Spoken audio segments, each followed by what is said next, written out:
No, it's okay. But thanks for jumping on this. So the whole point of this is just to do some real life property breakdowns. So I want to try to get out of the habit of like a lot of buyers agents will just do like the fluffy, like, look at this deal. We got 7% net return, not telling you where it is or giving you any details about it. So I want to try to make it like a real life, real person. You've used our services. You can talk about your property experience and all that type of stuff and just break it down piece by piece. And we'll see kind of how deep we can go.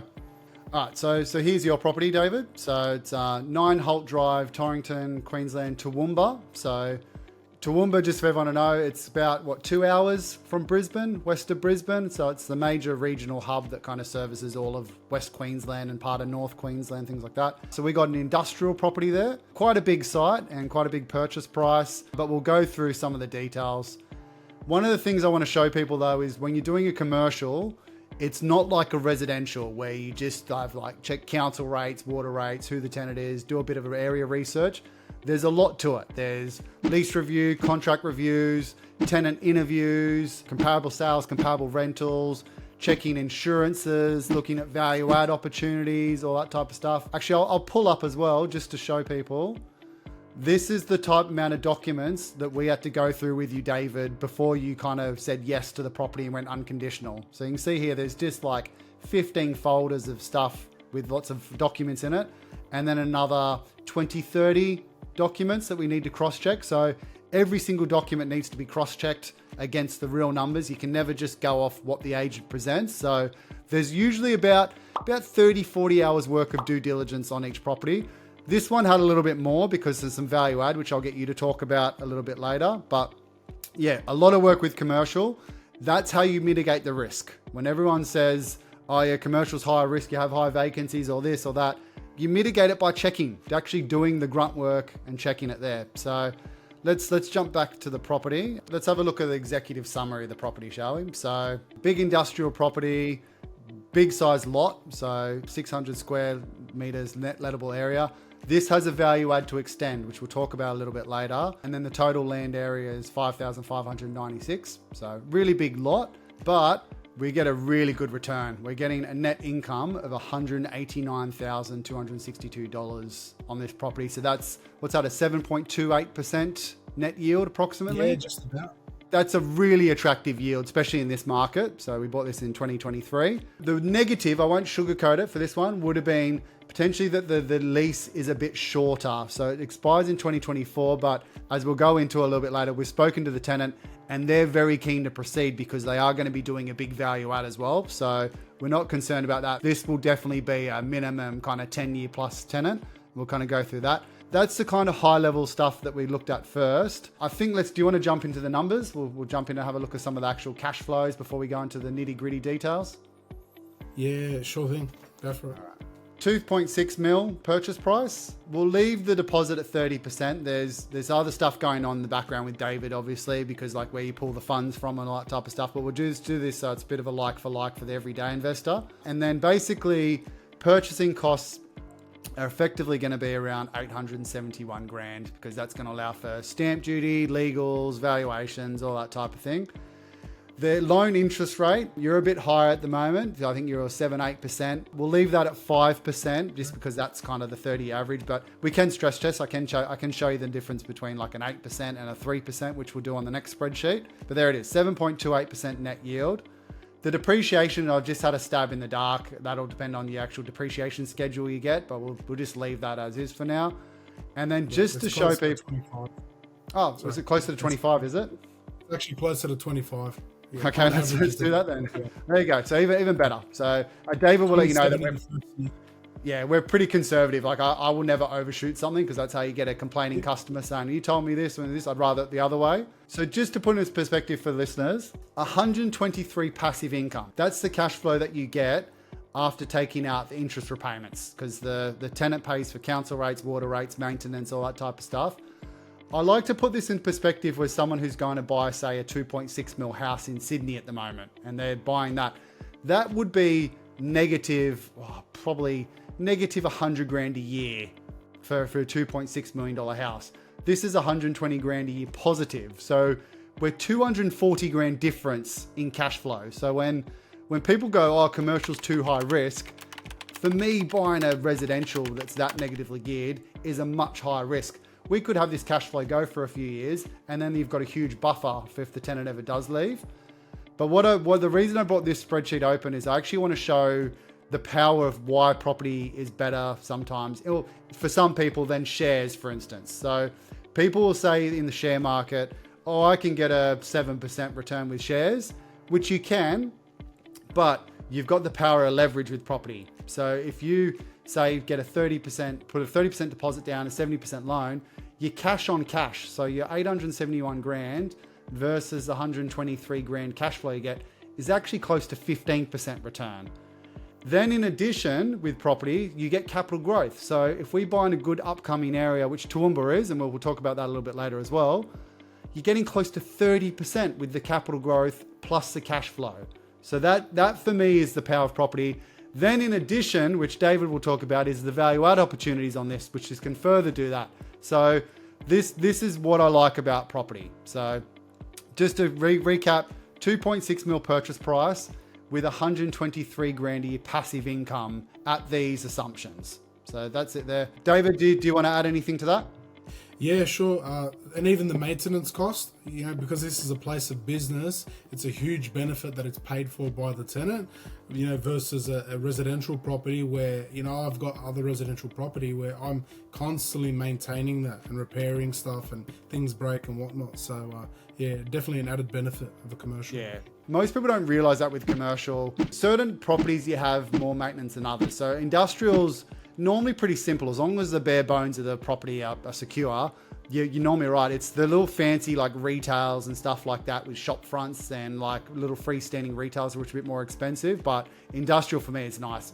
It's nice, simple, ticks the boxes. It's my old engineering mindset of just like, they've designed it well. It's going to be there in 100 years time. Just got to make sure it's protected against like rust protection and all that type of stuff. Yep, against the elements, exactly. Just following on from before, how I was just saying about the risk versus residential and commercial. This is what I like about commercial as well, is you get to weather interest rate storms. So for this property, similar deal to before, where the interest rates might drop to 3% or they might go up to say 10%. We're still cash flow positive at 10%, which for me is a game changer. Obviously, and you can download all these spreadsheets on my website for free. If you start changing the loan value to say like 100% because you've used equity from a residential property, that's going to bring that down a little bit. Same as if you do principal and interest and things like that. We can do all those types of numbers, but generally interest only, this property is really secure because like interest rates have to go to 10% plus for it to turn negative. The other thing I like about commercial, so let's quickly have a look at a property paydown. This is what me and David were talking about when we bought this property, is the exit strategy of it as well, because he's got the value add and we've got a paydown strategy.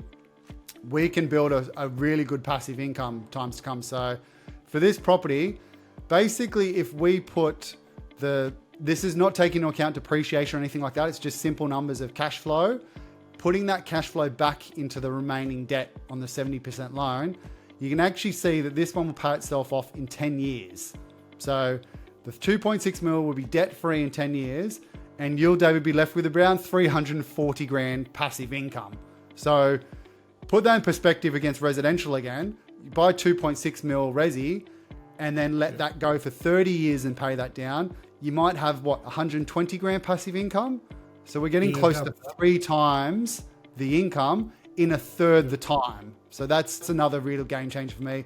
You can speed this up if you do extra payments, or you can refinance and buy another one and try to duplicate the cash flows that way and grow the portfolio. And that's where a good property strategy comes into it. Yeah, exactly. The value add opportunities. But the good thing as well, 10 years, it's going to replace my income. Let's jump back into the DD report. So we've done breakdown of the numbers there. You've actually been to the site, David. So do you want to maybe give a bit of a breakdown of Toowoomba? So you actually went up there and had a look, talked to the tenant as well. You also talked with the property manager. So do you want to give a bit of a breakdown about what you liked about the region? Like we obviously sent you all the research of Toowoomba and things like that. But do you want to give us a run through what you like? Yeah. So what really attracted me to this property was the tenant actually produces an environmentally friendly cement product. Right, and so cement, it's a critical material in building, construction, infrastructure.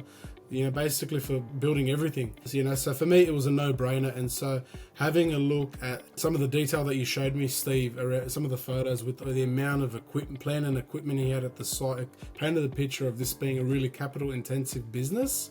And so, on the other hand, I thought to myself, this is low risk, because with the amount of plant and equipment you have to commission for a site like that, it's very hard to move off that site and move, so I've got that security of longevity I thought about in my mind, that the tenant is going to be like that. So that was really pleasing. And I also came from a background in the similar industry at James Hardie, so I kind of know the challenges with this type of business, who their customers are, what demand is like in the area. So it was all positive for me, and so it just made me more interested to learn about it. And so what I sort of navigated around the area, I found it's a booming regional location. Like, so much construction is going up. You've got the World Camp Airport that that's been rolled out, that's getting built.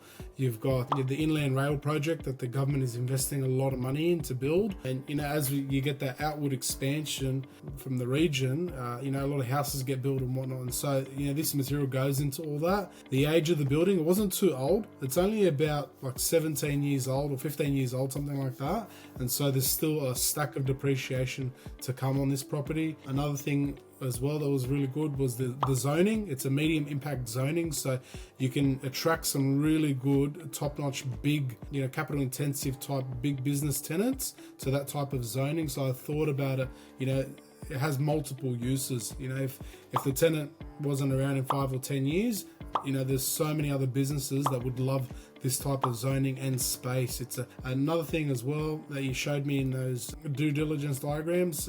It's flood free. Everybody loves a flood free property, especially the insurers. Yeah, and you kind of touched on, I said you've worked with other buyers agents, and you said that one of the big things with us is we actually worked through the DD with you much more detail, and actually went through the value add opportunities in much more detail as well.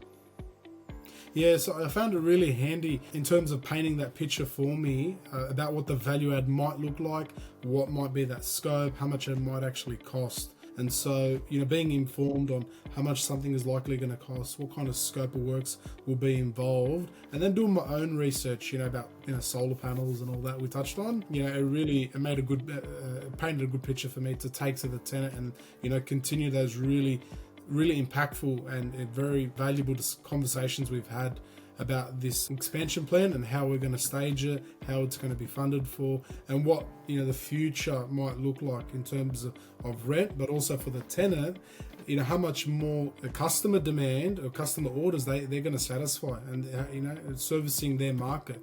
So it's going to help them as much as it's going to help me, and we just have to find a way how we're going to make that work. But thanks to you guys, you made a lot of that starting point a lot easier to navigate. Awesome, mate. That's part of the due diligence on commercials. Or you have to interview the tenant and then look at how the business might prosper in the next 10, 20 years. So like, if I'm looking at, say, a petrol station, I'm not going to think that business is going to be around in 10, 20 years time with the kind of transition to electric cars. That's a high risk business, but raw materials aren't going anywhere.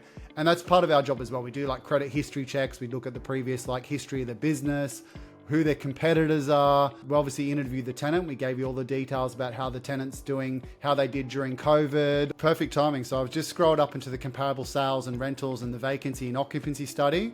At the time we bought this property in 2023, there was 0 industrial properties for sale. That's how tightly held the region is.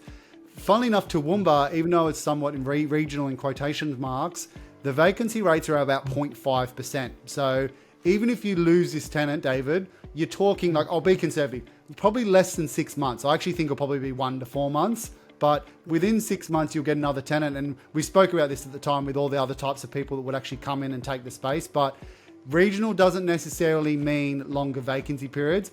It does a lot of the time, but as long as you actually know how to do the comparable sales and the rentals and the vacancies is when you actually learn, okay, is this a good one?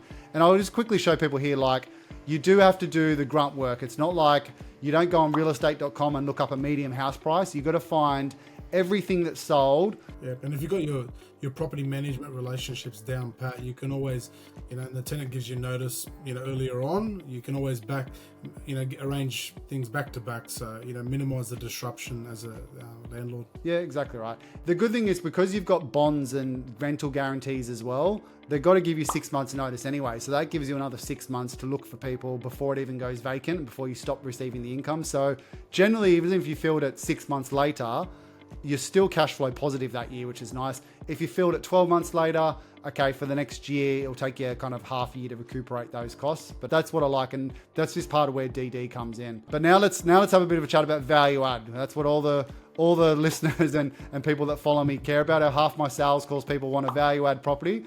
This is genuinely a good value add property. So I'll let you talk a little bit here about some plans for the site. So we're looking to extend, but you go on, David. The two main drivers I sort of noticed with this property, just through all that due diligence research that you guys have uncovered. First thing being is the booming regional demand. So Toowoomba is a growing area. It's got a lot of government investment in there. It's got a lot of projects happening around the region. The product is a very critical sought after raw material. It goes into everything. And there's this other push for Australian manufacturers to, adopt more sustainable manufacturing processes, right? So they're two drivers that sort of are influencing the underlying value add potential. If you look at it from a if you zoom out a little bit, that's what's actually driving it. And so what that actually means, in terms of the booming regional demand for my tenant, what it actually means is they need more space. They need more space to run their business, because based on all the conversations I've had with my tenant, he has a few months backlog worth of customer orders waiting to be fulfilled, right? And so he's actually got to turn away a lot of business because he just can't keep up. Right, and so even finding staff and all that's another podcast. People are, highly seeking out this low carbon emission cement product. Right, it goes into a lot of different applications.